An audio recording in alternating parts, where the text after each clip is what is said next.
यकीन माने नाज़रीन सामीन गज़ल जवाद ने जो अपने दिल की बातें की हैं ना, मेरा तो दिल खून के आंसू रोया है। अगर मैं गज़ल और जवा उसकी माँ जी की जगह होती ना, तो कभी भी ईमान को ना लेके आती। इतना कुछ सहने के बावजूद भी फिर भी उन्होंने ईमान की खातिर कंप्रोमाइज़ कर लिया। वरना ये जो वड्डे मूठे वाली वड्डे मत्थे वड्डे नासा वाली थी ना, यकीन माने इसको इसकी माँ के घर में ही परी रहने देते। ये इस काबिल ही नहीं थी कि इसको इज्जत दी जाती, इतना प्यार दिया जाता। ये सर चढ़ के ना इसने नुक्स अपना किया कि मैं बड़ी पता नहीं रह गई कुछ संभानू परी।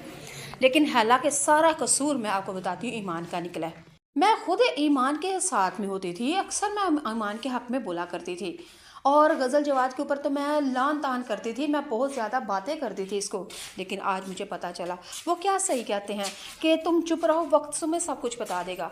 तो मुझे वक्त ने ही बता दिया है कि कौन दूध का दूध पानी का पानी, गज़ल का कसूर है या कि ईमान का कसूर है। और बातें सुन के मुझे साफ पता चल चुका है कि ये सारा कसूर ही ईमान और उसकी फैमिली का है। ईमान और उसके घर वालों ने जो रजब और उसकी माँ जी और गज़ल जवाद के ऊपर जो इल्ज़ाम लगाए हैं ना, गज़ल जवाद ने कुछ भी नहीं कहा, बस याद करवाया कि मेरे ऊपर क्या क्या इल्ज़ाम लगे। लेकिन फिर भी मैंने बहुत ज़्यादा बर्दाश्त किया। मुझे, मेरी माँ को, मेरे भाई को बहुत कुछ कहा गया, हमने बहुत ज़्यादा बर्दाश्त किया। लेकिन जब आयत की बारी आई ना, तो फिर मैं क्या, जवाद क्या, बल्कि मेरे पूरे ससुराल वाले आग बगोला हो चुके थे। और मेरे सास और ससुर ने साफ से मुझे साफ कह दिया था कि अब तुम पीछे हट जाओ, हम ईमान और उसके घर वालों से बात करेंगे कि वो कौन होते हैं कि हमारी पोती के ऊपर बात करें। गज़ल जवाद ने कहा कि मेरी बेटी मुझे अल्लाह ताला ने कई सालों के बाद दी है, लेकिन इसको बद्दुआएं दी गई हैं कि मर जाए, जान छुट जाए। लेकिन ये बातें मुझे कभी भी नहीं भूलेंगी। गज़ल जवाद ने कहा कि यहाँ तक मुझे ईमान के घर वालों ने कह दिया था कि ये कि ईमान का हक खाती है। लेकिन उसने कहा कि अल्लाह मुझे माफ़ करे, मैं किसी का हक ना खाऊं और वो दिन आने से पहले ही मैं मर क्यों ना जाऊं कि मैं अपने भाई का या कीवान का किसी का हक खाऊं। मुझे हक खाने की कोई ज़रूरत नहीं। हालांकि मैं अपने घर में खुद बहुत ही ज़्यादा अच्छी हूँ। और एक सवाल के ऊपर गज़ल ने फिर बताया कि लोग कहते हैं कि इसका शोहर कुछ नहीं कमाता और मेरी कमाई के ऊपर वो खा पी रहा है और उसका घर चल रहा है। गज़ल ने कहा ये बिल्कुल गलत बात है, मेरे मियाँ भी एक व्लॉग चैनल है और वो भी कमाते हैं और वो जॉब भी करते हैं, ड्यूटी भी करते हैं, प्रॉपर्टी डीलर भी हैं। और मेरे ससुर खुद उनका एक बहुत बड़ा लोहे का बिजनेस भी है और वो खुद प्रॉपर्टी डीलर है। वो मेरे पैसों के ऊपर नहीं बैठे।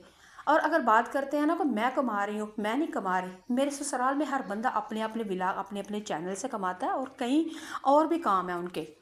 तो ये इस तरह की बातें करना ये बुरी बातें होती हैं। जो लड़की अपने घर में अच्छी तरह बस रही है तो उसको बसने दो। असल जो बात है यहाँ तक कह दिया कि मैंने अपने विलाग में बहुत कुछ दिखाने की कोशिश की है कि सस्सें और नंदे और देवरानियाँ जेठानियाँ ये ससुराली रिश्ते बुरे नहीं होते। अगर इनको फैमिली की तरह लेके चले ना तो सारे रिश्ते ही अच्छे होते हैं। लेकिन जब मुझे मेरे घर से मेरी अपनी ही भाभी की तरफ से बताया गया कि नंद तो बहुत बुरी है, मेरी नंद तो है ही ऐसी, मेरी सास तो है ही ऐसी, मेरे ससुराल तो है ही ऐसे। और गज़ल जवाद ने कहा बहुत ही बुरी कही थी, लेकिन ये झूठी बातें थी, सच्ची बातें नहीं थी। लेकिन फिर भी हमने अपने भतीजे, अपने ख़ानदान के पोते यानी कीवान सुल्तान के लिए कॉम्प्रोमाइज़ किया है। लेकिन जो हमारी दूसरी पार्टी फैमिली की तरफ से हमारे ऊपर अटैक किए गए ना, यकीन माने मैं कभी भी भूल नहीं सकती। लेकिन अपने भाई की खुशियों के लिए, उसके घर को आबाद करने के लिए मुझे अपने पत्थर को सीने के ऊपर पत्थर रख के ये सारी चीज़ें बुलानी पड़ेंगी।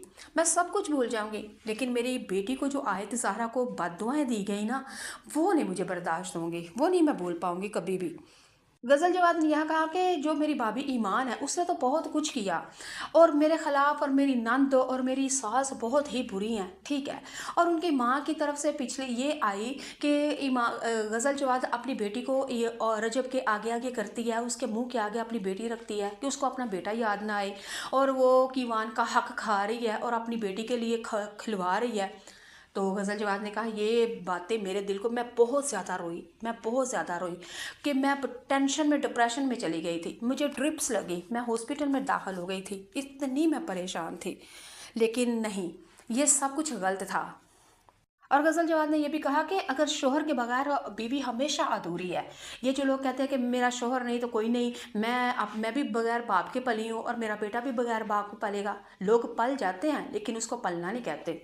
मजबूरी में तो सब कुछ हो जाता है और पालने वाली रब की ज़ात है। लेकिन जो रिश्तों के साथ अल्लाह ने रिश्ते बनाए होते हैं ना, उनके साथ अगर इंसान परवान चढ़े ना तो उसके मज़े ही वखरे हैं। ये वाली बात गज़ल जवाद ने ज़रा सुनाई है कि ईमान ने एक दफ़ा कहा था कि कीवान अपने बाप के होते हुए भी ये तीमों वाली ज़िंदगी बसर कर रहा है, तो मुझे भी मेरे मामू ने पाला था और कीवान को भी मेरा भाई यानी कि कीवान का मामू ओन उसको पालेगा। तो गज़ल जवाद ने फिर ये बात कही कि ये जो कहती है कि बगैर बाप के पल जाएगा, वो बाप के पल तो जाते हैं लेकिन जैसे पलते हैं ना फिर हमें भी पता है। और गज़ल जवाद ने फिर ये भी कहा कि मेरे भाई ने इतने इतने पैसे देने, जितना मुंह एक दफ़ा बीवी मुंह से निकाले और उतने ही देने।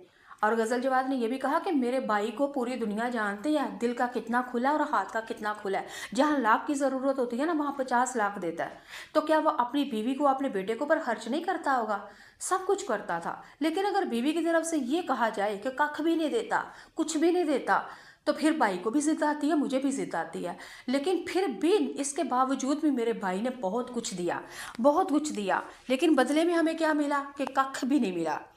गजल जवाद ने यह भी कहा कि ससुर जो लड़की अपने मेके ससुराल की बातें अपने मेके में जाके बताए और मेके की बातें ससुराल में आके बताए, वो कभी भी बेटी आबाद और अपना घर बार आबाद नहीं करती। और ज़रा ज़रा बस सी बात पे अपने मेके में फ़ोन करके अपने दोस्तों को फ़ोन करके बताना, अब ये हो गया, अब ये हो गया। अच्छा, इतना ही नहीं, मोबाइल अपनी स्टोरी अकाउंट के ऊपर स्टोरी लगा देना, रजब ने ऐसे कर दिया, सास ने ऐसे कर दिया, नंद ने ऐसे कर दिया, ससुराल होते ही बुरे हैं, मेरा तो शोहर शादी से पहले भी ऐसा था, मेरा शोहर ऐसा है। फिर यहाँ तक ये भी गज़ल जवाद ने ये भी कह दिया कि ईमान की एक ऑडियो जो लीक हुई है उसके अंदर पता है क्या कह रही है? वो कह रही है कि मेरा जो शोहर पता नहीं नंद सस्सें जिनका बेटा बुरा होता है वो क्यों उनकी यहाँ शादियाँ कर देते हैं कि शादी के बाद ठीक हो जाएगा, अपने मगरों ला के तो फिर एक बेचारी लड़की के गल में चमरा देते हैं।